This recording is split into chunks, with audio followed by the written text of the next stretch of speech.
사도신경으로 우리의 신앙을 고백하겠습니다.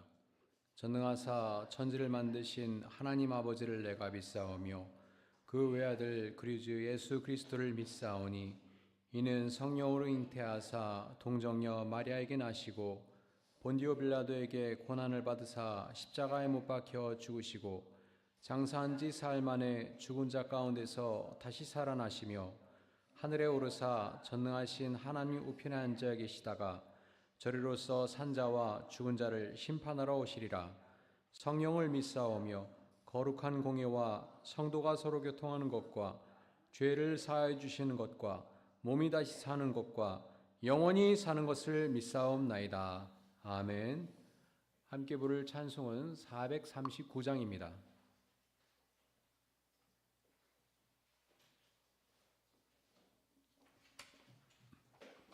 찬송가 439장 십자가로 가까이 함께 찬양드리겠습니다.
요단 강을 건너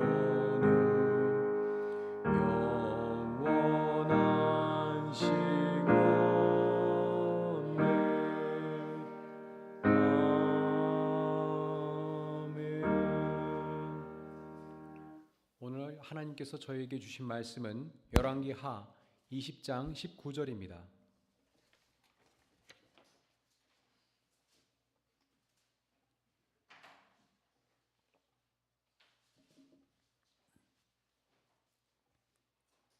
열왕기하 20장 19절 말씀 함께 읽겠습니다.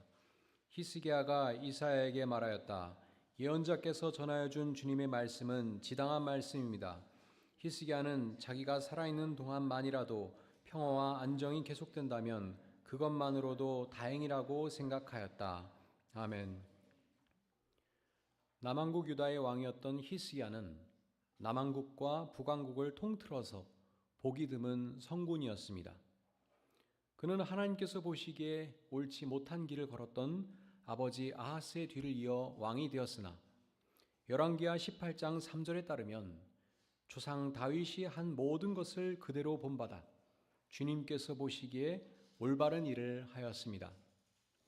히스기야는 아버지 아하스의 실책으로 인해 아시리아의 침공을 받았으나 예언자 이사야의 충고를 듣고 어려움을 잘 해결했습니다. 아시리아의 대군 18만 5천 명이 예루살렘으로 진격했지만 열왕기하 19장에 따르면 주님의 천사가 나타나 그 대군을 모두 무찔렀습니다.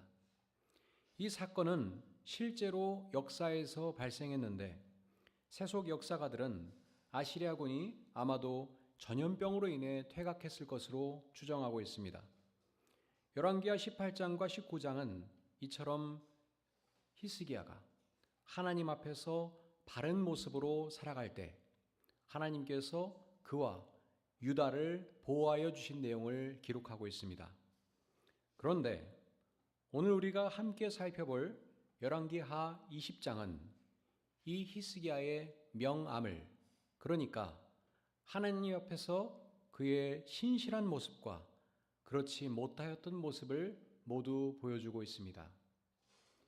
20장 1절에 따르면 아시리아 대군을 물리친 기쁨도 잠시 히스기야가 갑자기 큰 병이 들어서 거의 죽게 되었습니다. 이사야는 직접 왕궁으로 찾아가 히스기야에게 그가 다시 회복하지 못하고 곧 죽게 될 것이라는 하나님의 말씀을 전하였습니다. 그러자 히스기야는 하나님께 간곡히 기도하며 3절에서 이렇게 아뢰었습니다. 주님께 빕니다. 제가 주님 앞에서 진실하게 살아온 것과 온전한 마음으로 순종한 것과 주님께서 보시기에 선한 일을 한 것을 기억해 주십시오. 이렇게 기도하며 그는 흐느껴 울었습니다. 왜냐하면 그에게는 아직 대를 이을 자식도 없었기 때문입니다. 4절 이하에 따르면 하나님께서는 이사야가 왕궁 뜰을 벗어나기도 전에 즉각 히스기야의 치유를 약속하셨습니다. 하나님께서는 이사야에게 이렇게 말씀하셨습니다. 너는 되돌아가서 내 백성의 주권자인 히스기야에게 전하여라. 내 조상 다윗을 돌본 나 주 하나님이 말한다. 네가 기도하는 소리를 내가 들었고 네가 흘리는 눈물도 내가 보았다. 내가 너를 고쳐주겠다. 사흘 뒤에는 네가 주의 성전으로 올라갈 수 있을 것이다. 내가 너의 목숨을 15해 더 연장시키고 너와 이 도성을 아시리아 왕의 손에서 구하여서 이 도성을 보호하겠다. 내 명성을 지키기 위해서라도 그리고 내 종 다윗을 보아서라도 내가 이 도성을 보호하겠다. 그리고 이사야가 왕의 신하들에게 무화과 반죽을 가져오라고 하였고 신하들이 그것을 가져와서 왕의 상처 위에 붙이니 왕의 병이 나았습니다. 아마도 이 과정에서 이사야가 히스기야에게 하나님의 말씀을 전하였던 것 같습니다. 그래서 히스기야는 이사야에게 주님께서 나를 고치셔서 사흘 뒤에는 내가 주님의 성전에 올라갈 수 있게 된다고 하셨는데 그 증거가 무엇이오? 하고 물었습니다. 그러자 이사야는 히스기야에게 주님께서 그 약속하신 바를 그대로 이루어 주실 것을 보여주는 증거로 해 그림자를 10도 앞으로 나아가게 할지 10도 뒤로 물러나게 할지 어떻게 하는 것이 좋을지 말해달라고 하였습니다.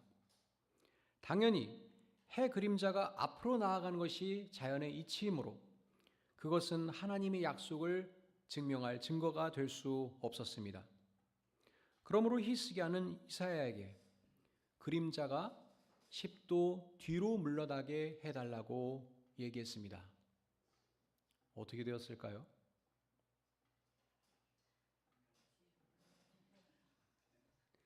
이사야가 하나님께 기도를 드리자 하나님께서는 아하스의 해시계 위로 들이운 그 그림자를 뒤로 10도 물러나게 하였습니다.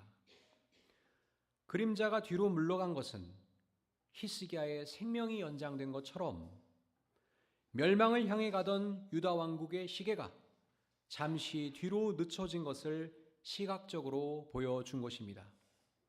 이처럼 11절까지는 히스기야 한 개인의 신실함으로 인해 유다 전체가 하나님께 큰 은혜를 입었다는 사실을 우리에게 증언하고 있습니다. 그런데 이어지는 12절부터는 하나님 앞에서 신실하지 못하였던 히스기야의 모습이 소개되고 있습니다. 바벨론 왕은 히스기야가 병들었다는 소식을 듣고 그에게 친서와 예물을 보냈습니다. 히스기야는 이 사절단을 반갑게 맞아들인 것까지는 좋았으나 13절에 따르면 보물 창고에 있는 은과 금과 향유와 무기고와 창고 안에 있는 모든 것을 그들에게 다 보여주었습니다. 그렇게 그들에게 궁궐과 나라 안에 있는 모든 것을 하나도 빠짐없이 다 보여주었습니다. 바벨론 왕이 히스기야에게 사절단을 보냈던 이 시기는 바벨론이 아시리아에 맞서는 반아시리아 동맹을 구축하던 때였습니다. 따라서 바벨론 왕이 유다까지 사절단을 보낸 진짜 목적은 아시리아 군대를 기적적으로 물리친 히스기야 왕이 지니고 있는 군사력과 경제력을 파악하려는 것이었을 것입니다. 즉 사절단은 히스기야의 건강 상태뿐만 아니라 유다의 무기 비축량, 재정 상태, 국력을 정탐하는 일종의 스파이 역할을 겸했을 것이지요. 그러나 히스기야는 이 속내를 간파하지 못하고 유다 왕국의 무기고와 보물 창고를 통째로 보여주는 외교적 실책을 범했습니다. 도대체 왜 그토록 현명하였던 히스기야가 이러한 큰 실책을 범했을까요? 당시 히스기야는 아시리아의 대군을 물리치고 죽을 병에서 살아난 데다가 해가 뒤로 물러가는 우주적 기적까지 경험한 상태였습니다. 그로 인해 주변국들로부터 큰 존경과 예물을 받으며 기고만장해진 상태였던 것 같습니다.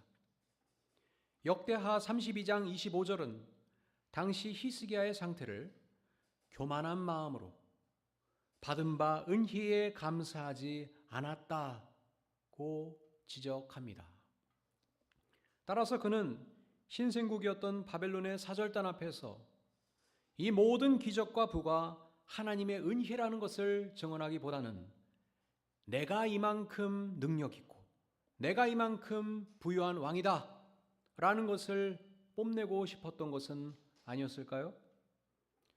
또한 히스기야는 아시리아의 재침공으로 또다시 나라가 큰 위기가 닥칠 것을 염려하여 바벨론과 강력한 군사 동맹을 맺고 싶었던 것 같습니다. 동맹을 맺으려면 유다 역시 동등한 파트너로서 자격이 있다는 것을 보여주어야 했기에 유다도 바벨론과 함께 아시리아에 맞서 싸울 만한 충분한 재정과 무기가 있다는 것을 증명하려고 자진해서 국가 기밀을 공개한 것 같기도 합니다. 히스기야는 숱한 위기 속에서 오직 하나님만을 신뢰하며 정의롭게 통치하였으므로 구원받았던 왕이었습니다. 하지만 기적적으로 위기를 극복하고 평안이 찾아오자 이제 그는 눈에 보이지 않는 하나님보다는 눈에 보이는 신생 강대국 바벨론의 군사력과 외교력을 더 신뢰하게 되는 심각한 오류를 범하게 된 것입니다. 그러므로 사절단의 숨은 정치적 의도를 간파하지 못할 정도로 그렇게 그의 분별력이 마비되어 있었던 것입니다.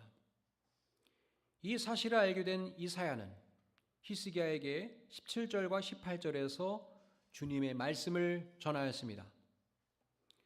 그 날이 다가오고 있다.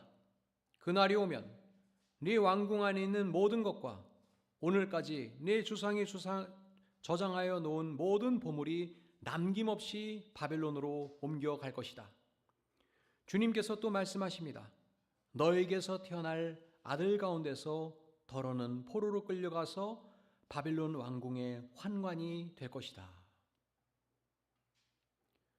그런데 이러한 엄청난 말을 듣고도 히스기야는 19절에 따르면 자기가 살아있는 동안만이라도 평화와 안정이 계속된다면 그것만으로도 다행이라고 생각하였습니다. 이러한 안일한 태도를 보며 과연 그가 우리가 앞에서 살펴본 그 현명한 왕 히스기야가 맞는지 의심하지 않을 수 없습니다. 사랑하는 교회 여러분, 오늘의 말씀을 통하여 우리는 무엇을 깨달아야 하겠습니까? 첫 번째로 평안할 때가 진짜 위험한 때라는 것입니다. 초창기 히스기야는 국가적 파멸의 위기와 개인의 죽음이라는 심각한 고난 앞에서 하나님만을 바라보며 100점짜리 신앙인의 모습을 보여주었습니다. 하지만 기적이 반복되어 상식처럼 되고 재물이 쌓이고 주변에 칭송이 가득한 평안의 때가 오자 그는 순식간에 분별력을 잃고 무너졌습니다. 오늘 우리도 삶의 어려운 문제가 해결되고 평온이 찾아온 평온을 되찾게 되면 그것을 나의 능력과 나의 업적으로 착각하지 않는지를 돌아봐야 하겠습니다. 고난의 터널을 지날 때보다 모든 일이 잘 풀려서 평온이 찾아올 때가 사실은 가장 깨어 있어야 할 위험한 순간인 것입니다. 두 번째로 세상의 힘을 의지하려는 유혹을 경계해야 한다는 것입니다. 히스기야는 아시리아라는 거대한 대적을 방어하기 위해서 바벨론의 외교적 제안을 경계하지 않고 받아들였습니다. 하나님이 아닌 또 다른 강대국과 군사 동맹을 맺음으로써 미래의 안전을 보장받으려 했습니다. 그러나 그가 의지하려 했던 바벨론은 훗날 남왕국 유다를 멸망시키는 칼날이 되어 돌아왔습니다. 마지막 세 번째로 다음 세대를 향한 책임감을 가져야 한다는 것입니다. 히스기야의 가장 아쉬운 모습은 자기가 살아있는 동안만이라도 평화와 안정이 계속된다면 그것만으로도 다행이라고 생각한 안일함이었습니다. 그는 자신의 죽음에 직면하여 울면서 하나님께 호소하였으나 자손의 멸망 예고를 듣고서는 통곡하지도 않고 심판을 거둬달라고 기도하지도 않았습니다. 지금 당장 자신의 안락함에 만족하느라 그의 선택이 자녀와 미래 세대에 미칠 파멸적인 영향에 대해서는 외면했습니다. 오늘 우리의 신앙과 우리의 선택의 영향력도 후대에까지 영향을 미칩니다. 그러므로 나만 잘 믿고 복 받으면 그만이라는 이기적인 태도에서 벗어나 우리 가정과 공동체에 다음 세대에게 어떤 유산을 물려준 것인지에 대해서 무거운 책임감을 느끼며 기도해야 하겠습니다.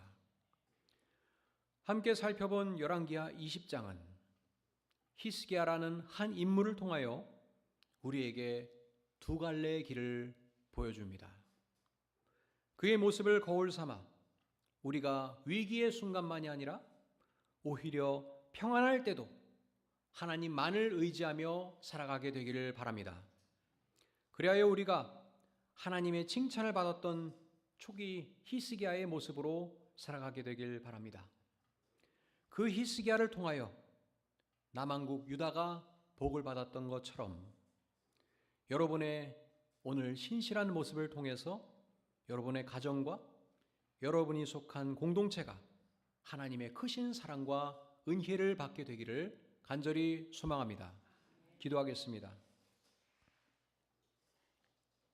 하나님, 히스기야를 통해 저희에게 큰 깨달음을 주시니 감사합니다.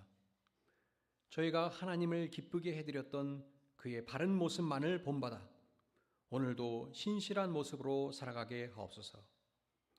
하나님께서 히스기야에게 크신 사랑과 은총과 기적을 베푸신 것처럼 오늘도 하나님께서 사랑하시는 예달매 교우들의 건강과 안전을 지켜주시길 바라오며 모든 말씀 예수 그리스도의 이름으로 기도합나이다. 아멘.